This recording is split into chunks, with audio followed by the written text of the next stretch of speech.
Mr. Cohen. The gentleman is recognized. Thank you, Mr. Capuano, and thank you, Mr. Speaker. It's my honor to rise on this occasion, to have the courthouse in Nashville named for a distinguished American, a friend of mine, Senator Fred Thompson, who was the only University of Memphis graduate to serve in the United States Senate. He was a outstanding attorney, federal employee, made Tennessee proud when he was the counsel to the Watergate Committee, and in a phenomenal fashion gave people the good feeling about bipartisanship when a Republican such as Fred Thompson stood up and raised the questions that needed to be raised to end the illegal and crime-ridden episodes of Richard Nixon that were exposed in Watergate.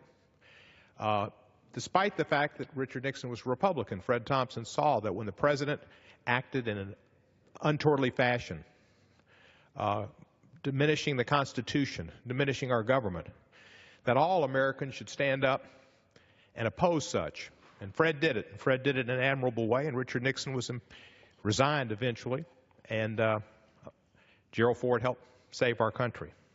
Vice presidents can do that. Fred served as an assistant U.S. attorney. He was a mentee of Senator Howard Baker, a great member of the United States Senate and a great American. He was a private practicing attorney who had a case concerning pardons. And there was a Democrat was doing things that was illegal. Ray Blanton in Tennessee doing pardons that were improper. That Marie Regente stepped forward, and Fred Thompson wrote a book about her in exposing an illegal pardons program. And somebody who did the script thought Fred could be an actor. And Fred made a good actor, and he did a lot of TV series and movies and had another career besides politician and lawyer, actor. He came to Memphis one time, I remember specifically, I think he was speaking to the chamber. And he had a droll way about him. And he said, and I guess he said it other places as well, he said, "Sometimes when I'm in Washington, I miss the reality and the sincerity of Hollywood." Well, I laughed when Fred said it. I think about it often here. When he ran for office, he took a little red truck and used it to campaign and drove that truck around the state, and people identified with it. It's he was ahead of his time.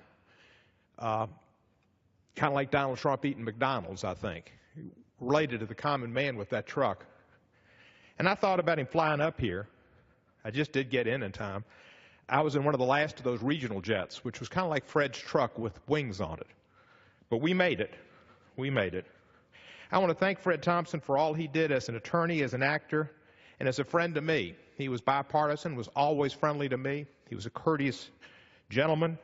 I came up here when he won the National Conference of State Legislatures award for looking out for states' rights. He was the only member of the Senate to vote on a bill the NCSL was in favor of, and he was right that there was a province that belonged to the states that the federal government usurped because it was so wonderful to do and such good brownie points back home.